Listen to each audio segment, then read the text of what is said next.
extinguished, negative 2%. States are today suffering with 30 to 40% decline in their budget.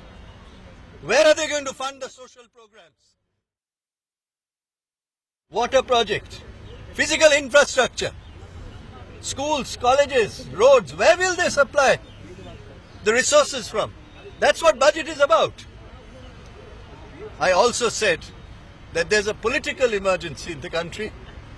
The Honorable Finance Minister's own colleagues of Parliament from our party are today demonstrating because of the political emergency that seems to have happened at every nook and corner for every matter. So financial crisis of derailing of the economy. Who is responsible for that? And at the end I also said the budget has become relatively meaningless because already a part of the budget has been delivered by the Prime Minister of India for the first time in the history of India, where what goes into the budget has quite a bit of it on all the critical sectors have already been announced by the Honorable Prime Minister. So what is the Finance Minister there for? That doesn't happen anywhere in any state or in India.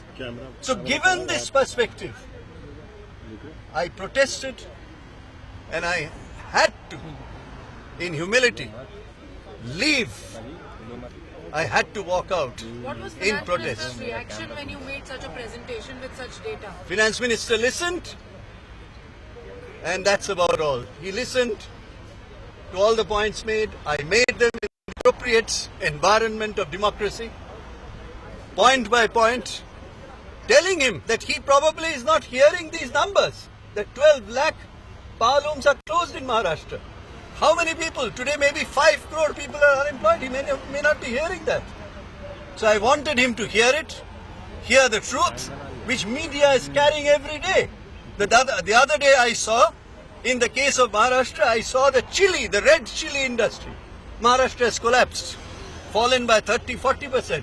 I saw in Nagpur oranges, 40,000 rupees a ton was the price before the demonetization.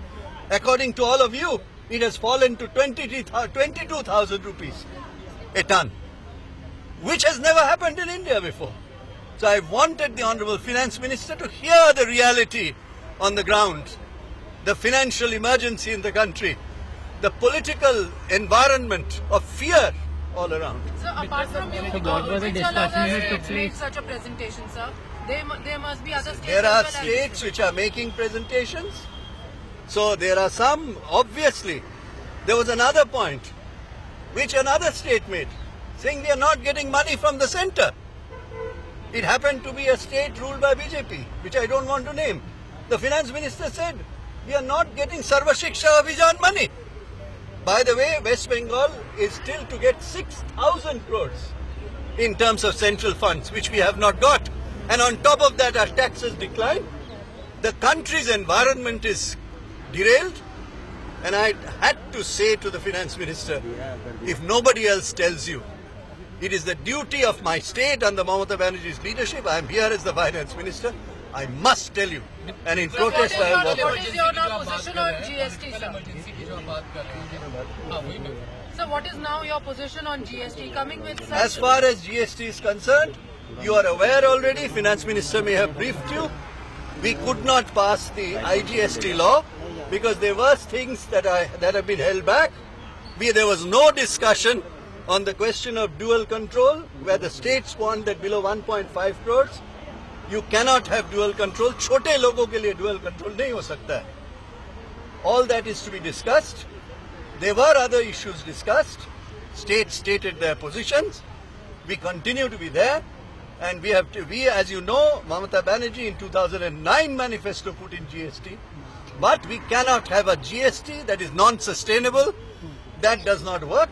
The industry is saying they are not ready for GST, but we are going on point by point, section by section, seeing whether GST can be sustainable, it can be robust. On the rollout, sir, what will be the deadline?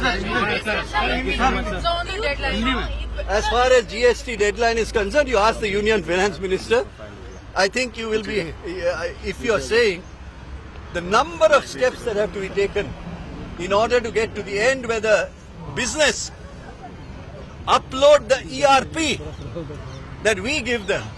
That stage is nowhere to be seen. Business is saying, CII said in public, I saw in the media, that they are not ready for GST yet because they have to upload the ERP. By the way, no fitment has happened. Suppose you have 15% tax. It has to be decided whether you will go to 12% or you will go to 18%. You know how many such items are there? 1,400 items. वो नहीं हुआ है. So the point is, we are working at it.